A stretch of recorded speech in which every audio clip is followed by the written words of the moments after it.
The thirst to be boundless is not created by you, it is just life longing for itself.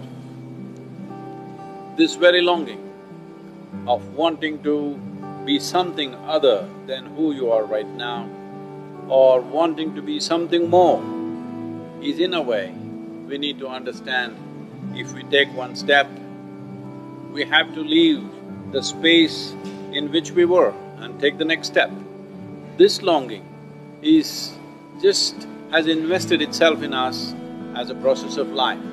This longing to leave what we are in and go to the next and the next is in a way a living death, that you're always wanting to the old behind and want to move ahead.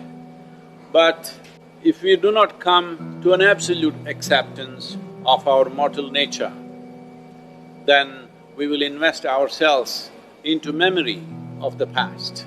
In investing ourselves into the memory of the past, we will always hesitate to take the next step. Even if the next step is most fantastic, you hesitate because you like to remain in the familiar.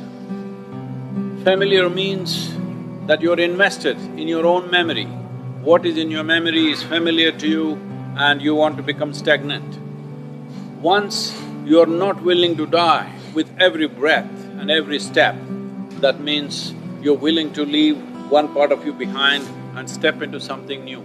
If this is not a conscious and active process, then one thing that will happen is we are trying to avoid death. That is, we are trying to hang on to what we know. In trying to avoid death, the only thing that we will end up avoiding is life itself. The process of life is complete. The process of life will happen in full flow only when there is a total acceptance of death.